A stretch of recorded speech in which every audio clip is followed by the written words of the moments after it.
They say grief shows you who people really are. For me, it took my father's death to see the monsters I'd married into. When my husband actually laughed, while calling my dying father a senile old man, something inside me snapped, but I didn't scream that I smiled, and quietly decided to destroy him. My name is Laura Devon, I'm 38 years old, and for years I thought I'd built a peaceful life, a husband, a home, a future. Jack, my husband, wasn't rich or brilliant, but I believed kindness could fill the gaps that we met right after my mother's sudden death. I was drowning in grief, and he was there, gentle, patient, the man who held my hand when the world felt empty. My father, a respected doctor, welcomed him warmly. I'm trusting you with my daughter's heart, he said. Jack smiled back, humble and sincere, but now I realized that was the moment he smelled money, not love. After our wedding, my father gifted us a stunning apartment, a penthouse in the city skyline that I told Jack, this is our home. Let's build something beautiful here. He kissed me and said he would. That was the first lie. Jack had lived with his mother all his life. He didn't know how to cook, wash, or even clean his own socks. When I begged him to help, he'd shrug. You're better at that stuff, Laura. Why waste my time doing what you're good at? That became his anthem. His mother, meanwhile, treated me like an enemy. Dressed as a maid. On Mother's Day, I sent her a silk scarf. She called to say it was cheap. Later she told Jack, she's trying to embarrass me. Jack didn't defend me. He handed her cash instead, and from then on, she came knocking every month for more. I was working double shifts, holding our home together, while she paraded around in luxury handbags bought with my money. Still, I endured, because love, I thought, was about sacrifice. Then my father called. I hadn't seen him in months. When I arrived at the hospital, he was thin, pale, and smiling like he didn't want to worry me. Stage 4, he said quietly. No more treatments. It's time. The room blurred. I couldn't breathe. He held my hand like when I was a child. Laura, promise me one thing. Don't waste your life being unhappy. I've taken care of everything so you never have to depend on anyone again.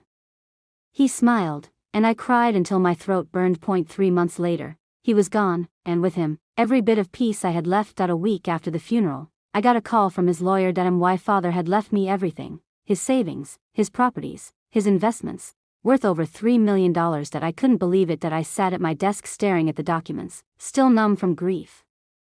Then the front door opened. Laughter, Jack and his mother, carrying shopping bags, smelling like champagne and greed. Before I could even speak, Jack snatched the documents from the table. Wow, $3 million.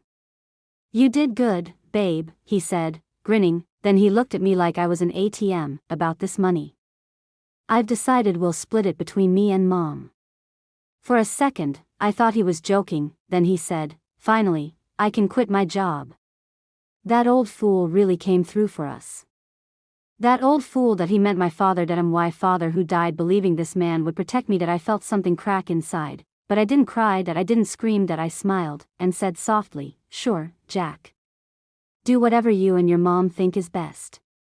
From that day, they lost their minds. Jack quit his job within a week. His mother practically moved into our house. They spent every cent from our savings on luxury clothes, restaurants, and weekend trips. I watched silently as they burned through everything we had, waiting for the right moment. When they decided to go on a celebration trip to Hawaii, I waved them goodbye with a smile. Then, while they were gone, I changed the locks. When they returned, tanned and happy, they stood outside pounding on the door. Jack shouted through the intercom, Laura, why won't this door open? I said calmly, because it's not your home anymore.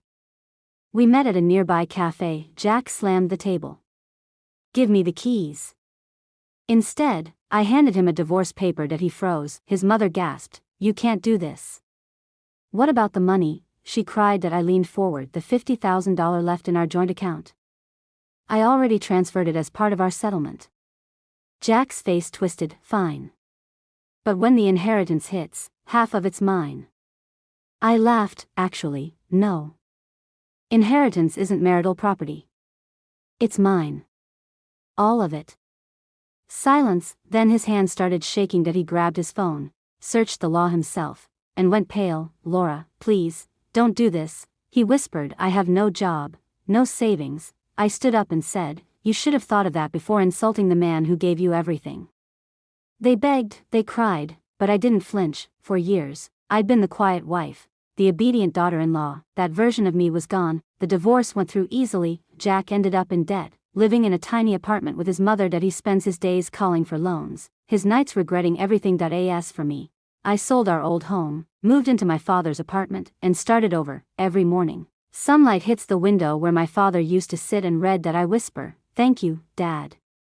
Because he didn't just leave me money, he left me freedom, and now I protect it with everything I have. If someone shows you greed during your grief, believe them. You can rebuild from heartbreak, but you'll never recover from betrayal. Would you have done what I did? Tell me in the comments.